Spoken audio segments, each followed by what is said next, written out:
funny thing is that I'm going to make sure that when we do these successive videos that I'm going to wear the same shirt so it looks like we recorded them all in one day. This is Chris from Deus Ex Machina, and I am with Dave from Rampant Wolf Games, and today we're doing the 90 to 81 of our top 100 games of all time that we think are great. Now, we have played in our own humble opinion. That's a disclaimer we're going to repeat, despite the fact that people are going to disagree with us anyway. Yep. So, let's do this. I used to have like a winning streak, so this is not like 50-50, which is nice. Paper covers rock. So you go first. No, I really? Oh, I do go first. I thought. Maybe we'll pick this one up later. Apparently, Chris is a little too tired. No. I'm fully alert. I don't know why I missed that one. So yeah, we're doing our top. We're at number 90. Like our previous, we had a wide range of games. My next is kind of interesting because I swear to God they're not in alphabetical order. They are mixed up. But we're starting off with number 90, number 90, and I am doing a game called Paperback. I told you in the previous video that this was going to pop up again. It is. It's a game that doesn't come to the table a lot because most of the time my brain... I realized how bad I am at Scrabble playing Paperback. Because Paperback is a deck builder Scrabble, basically. You play certain cards and you're trying to form words with the cards in your hand. And it's easier said than done because... holy crap. Yeah, I've never... I wouldn't say cheated, but I've never, like, both of us, like, oh, I have to go to, I have to go to Google, I have to search, you're like, no, there's a word here. I don't remember being this bad at this practice of forming words from letters. And I think I would totally bomb at Scrabble nowadays. But Paperback is a neat variation. I like the way it plays on that formula of requiring, it's like playing Trivial Pursuit. It doesn't matter where you go, it's what you know. And Paperback is like, doesn't matter what cards you draw, really, and ultimately it's what words you can form out of that. The better you can do it, better, the better at it. So that's my number 90, Paperback. My number 90 is in here because mostly it's sci-fi, and it's just where it ended up in my list, but it is Level 7 Omega Protocol. Very key, that is the Omega Protocol game, not any of the other two. Wait, which one's that one? It is... I'm trying... Is that the one with the... No, it's not. Okay. I thought it was the cooperative Level 7, where it's the whole world. Yeah, no, not that one. Because that's actually a way better game than it has any right to be. Yeah. So this one is the better of the three games. And that's Level 7 Omega Protocol, sci-fi dungeon crawler with a GM or DM. Yeah, so that's pretty much it. All right, on to 89. On to 89 from me. This is a game that probably, I can almost guarantee is going to fall off the list the next time we do it. And it's a game called Skylands. It is an obscure game. One thing I'll say about Skylands that I like, I wish games would do this more. Most of the time when people have games where people interact, there's 5 resources that are unique. I get to go first, so I'm taking these 3 and you get stuck with the last 2. Or I get the first choice of these 3, I'm getting 1, you have the choice between those 2. Or it's a situation where I'm going first, so I get to do this. Or it's like a game we played that's going to show up on this list, I guarantee it.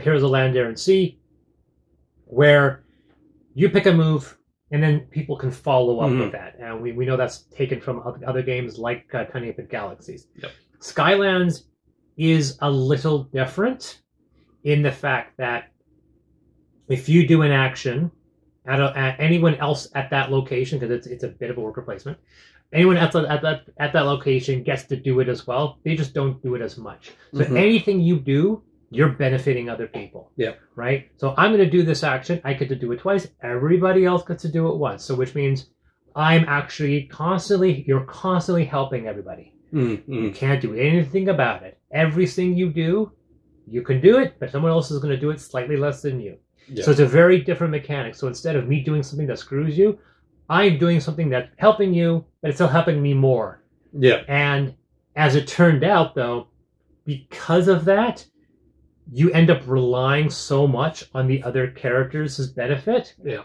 If they do something that you can't gain any benefit of, you're like, oh, that really screwed me. Yep. Only because you didn't help me on this turn. And it was a very interesting mechanic. There's a lot of this crystals and stuff. Which is the one I've done recently? Oh, New Frontier. Yeah.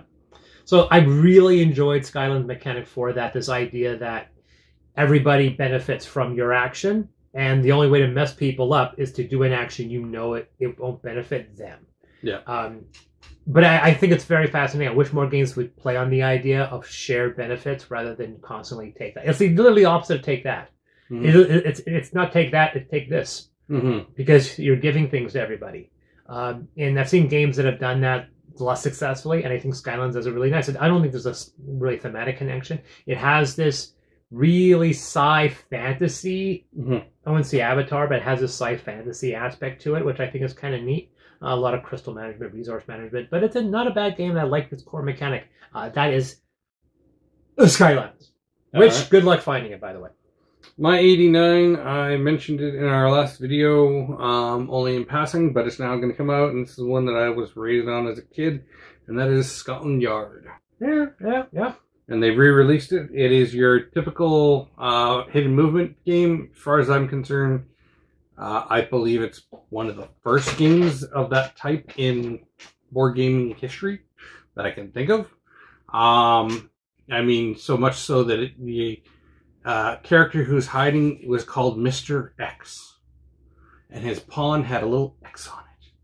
Like, literally, that was how nondescript this was back in the day. I think it was Parker Brothers that sold the original copy. Yeah. So the re-release version of it, a little bit better, component-wise. But yeah, it's a great game. Trying to move around London, and the whole misdirection thing is like, well, I'm looking over here in the map. Okay, so they think I'm over there, but I'm really actually moving over here. You like the moving games, don't you? I do. Which is weird because I played none. No, I played Anomaly. Oh, I haven't played that one yet. I know it's around here somewhere. It's left. I gave it to you. Yeah. I think it's over here somewhere. And that one was okay. It didn't, yeah. I don't think it pops up here. So that's my number 89, Scotland Yard. On to 88, and my 88 is a cooperative game, which there's a part of me that's confused that they made this game, and more confused that they made it this way. And then I played it and went, oh, this is actually enjoyable. My only issue with the game, despite how enjoyable it was, is I don't know if it has replayability. And that's Planet of the Apes. The cooperative Planet of the Apes. I don't think I'd ever would have bought it. It wasn't given to me. Yep. But we played it, and we're like, wow, this is better than it has any right to be. It's a tricky game. It's difficult. It is a die placement game. I like the fact that they tried to make it different so that you are not playing the same game. Whenever people make games based on movies or based around specific events in history, like there's an Apollo game. It's like, this is a great game to play once. Yeah. It's like you played it, like you've seen everything there is. Yeah. Thankfully, the Planet of the Apes game does have some variety, and I certainly love the nostalgic kick. It almost looks like a 70s game, but it has newer production values. So it has some neat ideas to it. But yeah, I was surprised in how well I enjoyed this game. That's Planet of the Apes. I just realized apparently I don't have an 88 on my list, but that's okay. So coming in at 88, which was originally 87, but whatever, is Palace of Mad King Ludwig.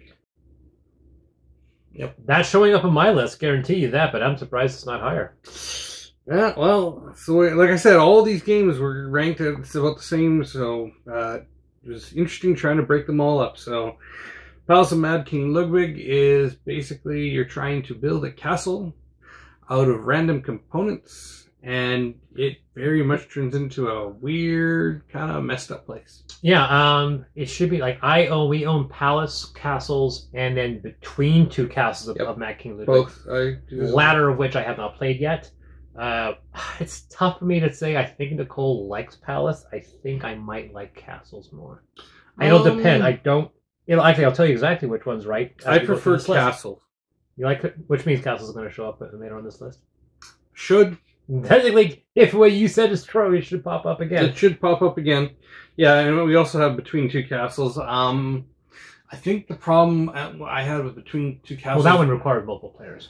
Well, when we played it, that's not usually a problem for me because I have usually my You have friends. Yeah, that too. But when I played it, it was such a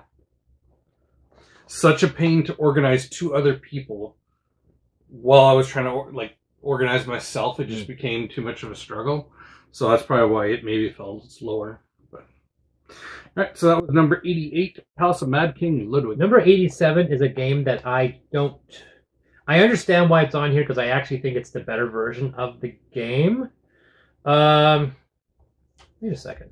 Did I end up making a mistake, or is the other one on this? It can't be on this list. It's not. No way. So you made a mistake. No, it's not that. I think there's two versions of the exact same game, and I think I moved the wrong one off of this list. But don't worry, I can. Well, it's basically. I like Robotech. I'm a big fan of Robotech.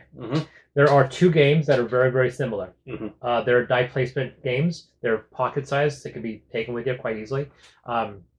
You're basically rolling certain symbols, and then you use those symbols to activate characters, and those characters have abilities that allow you to take out or retrieve tokens off of this 4x4 grid. The 4x4 grid is built into the board, so you just lift it right up and it's ready to play. There are two versions from this one. There's one called Ace Pilot, which is set in the Macross Saga, and then there's another one that's set in the Invent Invasion or New Generation or Most PETA, depending on who you ask. And the irony, the one with the kids? They all have kids. Yeah, but is that the one with the kids of the originals? No. Southern Cross is the one with the kids with the first one. Well, yeah, there's a long story on that. I have a video about that, like an hour-long video on my channel. Check it out. But now it should be noted there's about half a dozen Robotech games. Half of them are really bad, and the other half are actually really good. And one of them is going to pop up really high on this list. But this die placement game, there's two variations. There's the Macross version and the Invent Invasion. The irony is that despite the fact that the Macross Saga is considered the best of the three Robotech cartoons, the Invent versions or the non-Macross versions are actually the better board games. So the Invent version of Robotech Ace Pilot is actually the one on this list. It is a better game because it has a few more mechanics. You're basically moving a bike or Lunk's van across this grid, and the characters have a bit more finesse to them. I like the fact that when you activate them, you flip them over, but when you flip Lancer over, it becomes Yellow Dancer, so it literally changes the same character to a different gender. It's a neat idea, and it's a fun game. I think it's one of the more enjoyable games. I think it's a better game than Robotech Ace Pilot, but it's Robotech. I'm trying to remember the name now of this. It's going to pop up on the list, so you'll have it right there, and you'll see it in the image. But I have Robotech Ace Pilot, but it's not the Ace Pilot version, because the Ace Pilot is the Macross version. I'm actually referencing the Invent version of that game. So it's Robotech. All right, so that was 87? 87. So my 87 is game based off a video game, which usually means they don't do that well, but this one seems to survive, is Doom, the board game. Doom? Doom. Got a present for you. No, anyways, can't repeat any of the other lines on it because it might get bleeped out. So yeah, good dungeon crawler. Definitely feels like you're playing Doom. And of course, they have the part where someone else is playing as the bad guys. So it's a one versus many. So yeah, not much to say other than very nostalgic.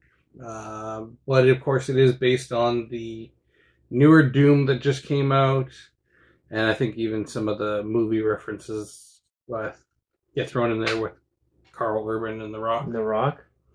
Boy, that game was awful. The movie was awful. That was pretty bad. Taking the hell out of Doom. Oh god. I like some of the ideas in the new Doom game, but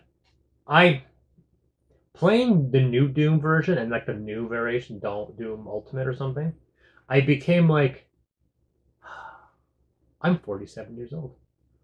Like I've actually finally reached a point where I don't think my twitch reflexes are as good as they used to be. Yeah. Where I'm like, oh, I cannot. I'm usually really good, but there's a point where I'm like, I'm not as spry as I used to be. I've stopped playing FPS games for that exact reason. Like, I know a lot of my friends are like, I'm older than hey, you. come on, join in, let's play Fortnite or something. I'm like, no. Which is weird, too, because I played the Aliens Fire Team, and I was really good at that one. And I played too much. They're like, ugh. There's just too much to it. There's so much chaos. Yeah. I don't know how people play that game on higher difficulty. Yeah. But anyway, Doom. Doom, the board game, number 87. I'm on 86, and I'm picking a game which I just played recently called Railroad Revolution. It is more about, like, it's one of those typical games of building environments and so forth. I find it interesting that it's as much about the entire infrastructure of the West, building transmission lines, and stuff like that, as well as the train market. I really enjoyed the multifaceted, because it's a funny game that you can play without doing anything related to trains. like obviously trains are an important aspect, but you could focus entirely attention on transmission lines and you could win the game. It's an interesting game. A lot of components in the game. But I would play it 10 times over before I would pop in Ticket to Ride. Oh yeah, well, a lot of games I'd rather play than play Ticket to Ride. Yeah, Ticket to Ride is very popular. I think Railroad Revolution is a shockingly a much better game than it has any right to be. Like I say, I think it's an underappreciated gem. Railroad Revolution.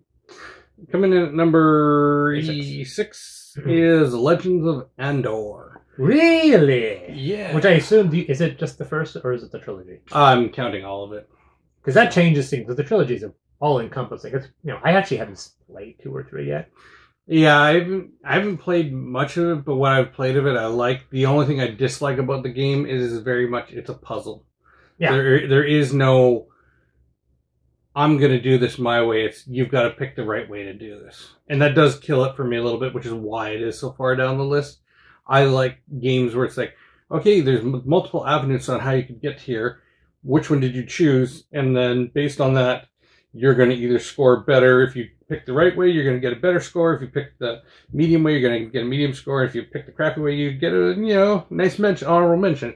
But with Legends of Andor, it's like, nope, you did not go the right way. We wanted you to go, and here's your death. Like Andor is a game where it's one of those situations where you're right, 100% right. It's 100% puzzle. It is not about doing awesome. Mm-hmm. It's about doing things the right way in the right time. Because one of the things, I didn't even really factor this the first time I played it. Yeah. I played the game, we lost badly, then I played the game again, we won. And it was only when I played the game a second time we won, when I went, oh, I get it. We're not playing these characters. Yeah. We're not playing this world. Nope. We are a storyteller telling some people the story of Andor. Yep. And what you're doing is telling the story in such a way to keep people's attention before they walk away. Yep. And so it's as much of you telling the story of how things happened, because you have to tell something in a certain span of time, otherwise you lose people's interest. And once I figured that out, that this is a puzzle storytelling game that's being manifested in this board, and the fact that, oh my God, like, we have to get back because this army is about to destroy the castle. And you're like, no, it doesn't matter. The story's over before then. Yeah. Even though they're coming to destroy the castle. But the point is, that's not the story. The story is you killing the dragon here. Yeah. So sometimes you look at all these monsters and go, wait, if we go here and defeat the dragon, then they never make it to the castle walls before the story ends. Yep. And once you figured stuff like that out, suddenly the game is a lot more fun, a lot easier, and you get to understand the game more. Yep. Exactly. So that was my number 86, Legends of Andor. 85 for me is a game that is only out of my collection because my wife, it's on the borderline with her.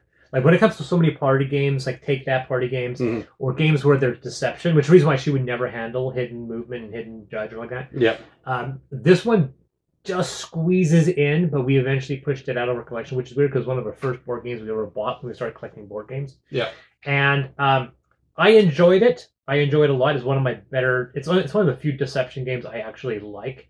And it's also a game that gets better the more you drink. That's Sheriff of Nottingham. Mm. Boy, I hate someone. Because of the deception. Because you are lying to people. You're like, you know. But I'll tell you a weird reason why it stays in the top 100 because of the worst joke you could ever possibly imagine. Now, in the Sheriff of Nottingham, you have cards you slip into a bag. You're giving it to the judge, which changes every single turn, and you are and the sheriff. You're trying to potentially smuggle things in. Now, it has been proven that you can absolutely be 100% honest and win the game. Yeah, people have actually done it. In fact, Will Wheaton played it. And the guy from Epic Mealtime won the game, never lying. So you can win the game without ever telling a lie. But it is a risk. You could run the risk of lying and being called out. Because if you're not lying and he thinks you're lying and checks your bag, he loses out. Yeah. So it's that little thing. But you could bribe someone and then slip them a little extra coinage and go, you don't want to check my bag. But sometimes you put the coinage in, you don't want to check my bag. And I was like, I don't take bribes. And he opens it up and realizes, I screwed you. Mm-hmm. But it's a psychological game, and it's fun. I enjoy that message. Because at the end of the day, it's one of the few games where I'm like, it's not. I don't mind losing that game because you're enjoying that psychological game. Anyway, that is Sheriff of Nottingham, a 85. 85. All right, 85 for me. 85. Yeah. Yes, is Jamaica. Good little racing game. Pirates. It's got a bit of a take that mechanic in it in some cases. There it is. Way down. like 175. It's a good little game. Not much else. It looks beautiful. It is. The crew adds a nice little expansion to it, which was interesting. It took so long for them to bring out an expansion for it. Yeah, I never actually played that one. But yeah, so that's my number 85, Jamaica. One thing I'll say about Jamaica, because that's not on my list, so I'm going to comment on this, is the fact that my issue with it, and the reason why it's not on the list, is that if you happen to have a fortunate turn when you're in the lead, it's very hard for anyone to catch you. Yes. And every game in Jamaica, and we played a couple. Yep. The moment somebody got in the lead, they won. Yeah. It's so hard to catch up when you're behind the lead. Yeah. And ultimately, that's the reason why Jamaica's off the list. Yeah. On 84? Yep. 84 is a game which should be higher, but it's not, just simply because it's such a simplistic game. Mm-hmm. It's played more often than almost any other game we have, but the fact that it really only has 2 rules and very simple components, I just can't, in all rights, put this higher. It's called Roll For It. I know it's going to show up on your list most likely. Oh yes. But ultimately, and I have the deluxe edition of it as well. And Roll For It, at the end of the day, it's like the Boston Pizza of games. Like, what do you want to play? I don't know. Okay, packing out Roll For It. Mm-hmm. And I know people that hate board gaming, and they'll play Roll For It. Because at the end of the day, everyone likes to throw some dice. Everyone likes to chuck some dice, and it's just a push your luck game. That's all it is. Yep. And it's a fun game for that sort of thing. And I love the Uber version. It's like a metal case with glossy cards, but it's just a chucking Roll For It. Yep. Well, that is number 84. Yep. Yeah, 84 is Roll For It, the deluxe edition, because that makes it better. So my number 84 is one of the games that gets flack for having a digital component to it, because who's going to want to still play this in 15 years if you don't have a Android or computer or iPad that still plays it? Oh no! And that is First Martians Adventures on the Red Planet. I take my hat off of you. Thank you for adding this one. I did not think you put this game on this list. Yeah, it's on here. I enjoy it, but it is very much falls into the same line as Legends of Andor, where it starts to feel like it's a puzzle. Yeah. So it's not really like Robinson Crusoe. Yeah. So Robinson Crusoe, you can make decisions. You're a master of your own fate. First Martians, it's kind of like, okay, we got to do it this way, or we're gonna die. I would agree to an extent, but I would object in that. Have you done the campaign? Started. Yeah, because the campaign. First of all, you have your resources carry over between missions. Yeah. The digital element. I was actually literally talking to Ignacia about this. The fact that the fact that they took the story element and they put it into the app was a very calculated move, and I know exactly why he did it. I mentioned it to him. He said that's exactly why we did it. Because when you have the adventure cards in Robinson Crusoe, you know exactly what's happening. You can telegraph. And not only that, you can shuffle the deck in such a way where you can go, oh, really? Is that consequence at the bottom of the deck? I wouldn't know. Yeah. Because the adventure cards are colored and the event cards are not, you can tell exactly when something happens and when the consequence is going to rise up. And Ignacio wanted to remove that predictability. So we took all of those adventure cards and threw them into the digital element. So when an event happens and you make a choice and there's a consequence, you don't know when that's going to pop up again. And I enjoy that. I mean, I love the fact that I can tweak Robinson Crusoe and make it easier. Like, oh, okay, shuffle it, there you go. But I like the fact that if you get a decision, you're like, oh, do we do it now or do we wait? You want to risk waiting? We have no idea. It could come back in 1 round. It could come back in 3. We don't know.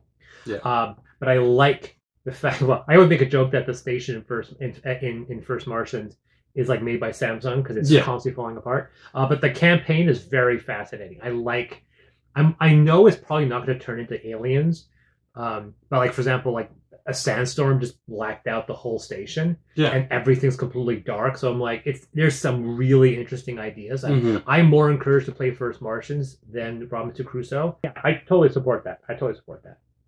So that was number 84. On to 83 for me. I am going to go with a game which it's only because there's not enough content in the main book that it's not higher.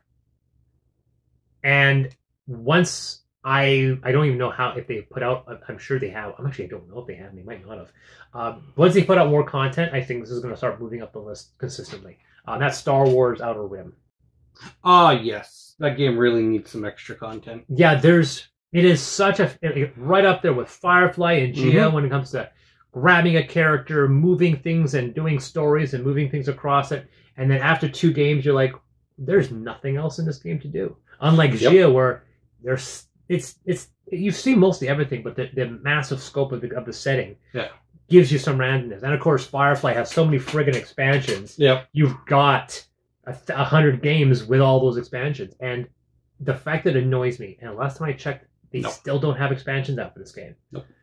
That is, which means I fear that Star Wars Outer Rim is going to move off of this list because there's no additional content. I feel like they've forgotten it. This needs expansions right now. They need to add in more characters, more ships, and a lot more planets and a lot more stories. Otherwise, this very good game is going to fall off the radar and be killed, and I'll be very upset. I think it's because it got badly received because there is things like Zaya and Firefly out there, and they just took the criticism to heart too much, and it was just like, okay. Because there's part of me like, once I think I get Nicole into watching Firefly, then she'll be like, oh, let's play Firefly, and then I'm like, okay, here we go, we're gonna start buying the Fireflies, and here comes the next $200 of stuff. But ultimately, I think she may enjoy it just because there's so much content. But until that happens, I would, if they came out with a couple expansions, it would move up. But the fact there's no expansions means it's only a matter of time before it falls off that top 100. It's around here somewhere. That's my 83 Star Wars Outer Rim. So my 83 is a game that probably not many people know about. I believe it's Dark Gate Games, and that is The Order of Vampire Hunters. It's a game that has got some very interesting mechanics, even to the simple fact of being able to break open a vampire's nest and have the sun come screaming in and start killing the vampires.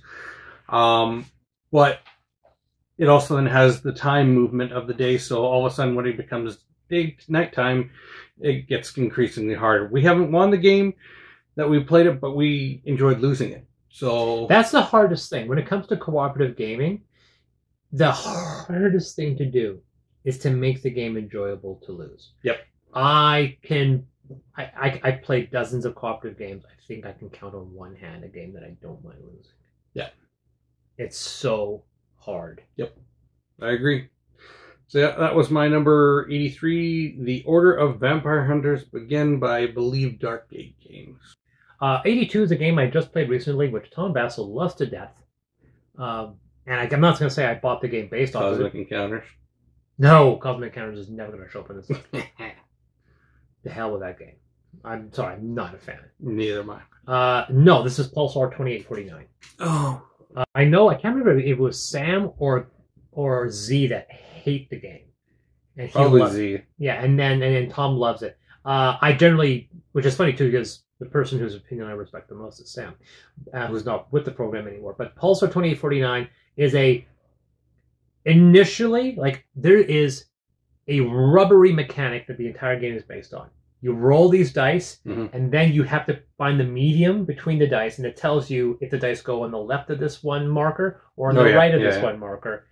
And then you get to pick your actions based off of which side you get to choose. It is confusing initially, and trying to figure out, like they put markers on the board to make it easy.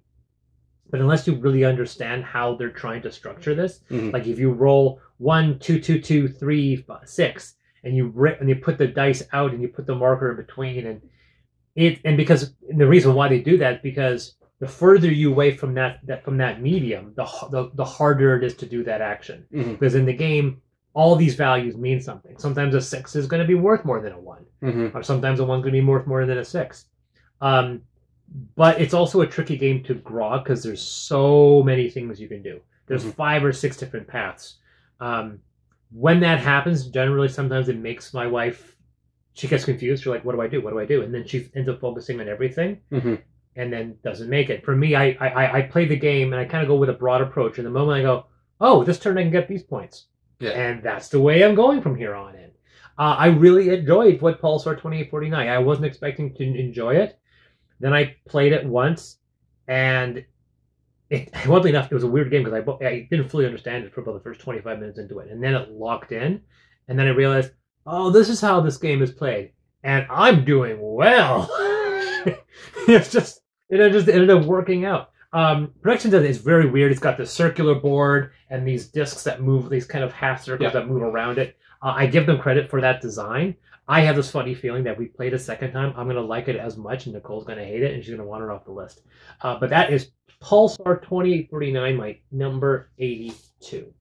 All right, so my number 82 is a reskin of a game, but in my opinion, usually when they reskin these games, they make them better, at least as far as this particular franchise is concerned, and that is Pandemic Rising Tide.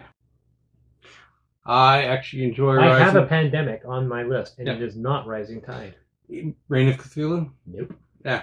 Those are the two that I enjoy the most. I also have Fall of Rome and some other ones, but... you're probably thinking Iberia is probably the one you like.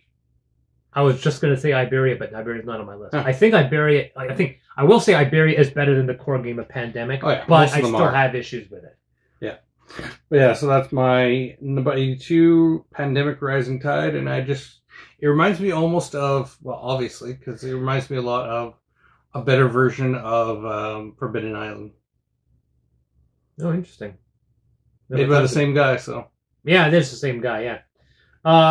So we're on to 81? Yibber. We're on to 81. Oh. No. We didn't do that? No. I think when we get down to the nitty gritty, we'll do that. Okay. My 81, this one's tricky. Just because I like this game, and it's a fun game, and I think if I got the sequel, it would be higher on my list. That's Steampunk Rally. I have made conversations, and we've talked about it about how much I like the steampunk genre. I don't like the steampunk fans because of how much they have included everything in their dog into the steampunk genre. However, Steampunk Rally, quite literally, steampunk is in the name. You are a 20th century or late 19th century scientists that have been gathered together to create steampunk machines to go on a fanciful race.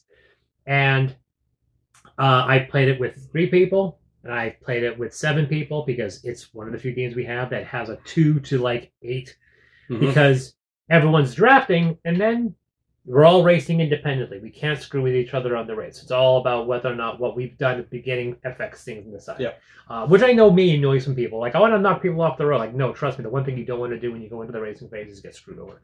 But you create this machine. You have rolled your dice, and you're moving your dice, you're mitigating them, you're trying to repair things, you're trying to keep your vehicle from exploding, and then you make it that further on, and then the next round you do it some more, and you keep on doing it until somebody crosses the line, and then you have to wait till everyone to finish, and then see if anyone blows up, because you have to be intact and further along. And we played a game one time. The last time we played it, one guy made a joke about having a moral victory, because he overdrove his vehicle until like literally only one piece remained, and it went past the finish line just before the end, and then exploded, and so he didn't win. But he loved the idea of him just literally everything, bolts are popping off, all the components are exploding, and he makes it through and then explodes right when he crosses the finish line. And then the person that ended up winning was a guy in our circle that really rarely wins. He rarely ever wins. And he just managed to squeeze it. And everyone got past the finish line. Everyone, well, except for one guy who blew up. Everyone got past the finish line. And then one guy just simply had a much better final bit of turn. And he just got further past the finish line than anyone else and ended up winning. It is a fun game. And the only reason why I didn't pick up Fusion is that it looked to be just more of the same, and we didn't get enough play yet from Steampunk Rally. I have a funny feeling that if I had Fusion, I played Fusion, I go, well, this is a better game, therefore it's going to be higher in the list. Yeah. But it is one of the only games that goes above 6 players that is still a meaty game that a bunch of people can play into that doesn't turn into a party game. Yeah. So it's a part of a very, very narrow niche of being a weighty game that plays to like 7 or 8 people. Yeah. So that's my 81 Steampunk Rally. My 81, not much to talk about because we've already really talked about it, is Robinson Crusoe. Oh, really? Robinson Crusoe pops up. So this close to first mark. I guess that makes sense. Yep. Robinson Crusoe for me is much higher. Yeah, well, they came in close to each other, so. I've gotten, well, thanks to you, I've gotten now every single expansion. Like every single. Oh, yeah, We've got the chest. Yeah. So we've gotten all of that. We've gotten all the other missions. We haven't really explored it yet just because it's been tricky to get my wife to the table nowadays. And most of the time now we're in this obsession of playing all the games we haven't played, but cut those into our list, and then playing what are called our pink label games, which are the games where we're thinking like, is this going to go play one more time, and then we'll decide to keep it or lose it. And that's why this year we were culling a lot of games, and I have this funny feeling once we get through that, then maybe we'll return to some of these games like Robinson Crusoe. Yeah. I do enjoy a lot about Robinson Crusoe, but I do agree that I think First Martians will end up being better. It just has the worst manual. Robinson Crusoe, yeah, it's going to show up later on the list for me, but that's a good choice. Cool. So that was our choices from 90 to 81. Correct. It's going to get interesting. Yep. Looking at my list. I'm looking at this list going, look at that. Yeah, why not?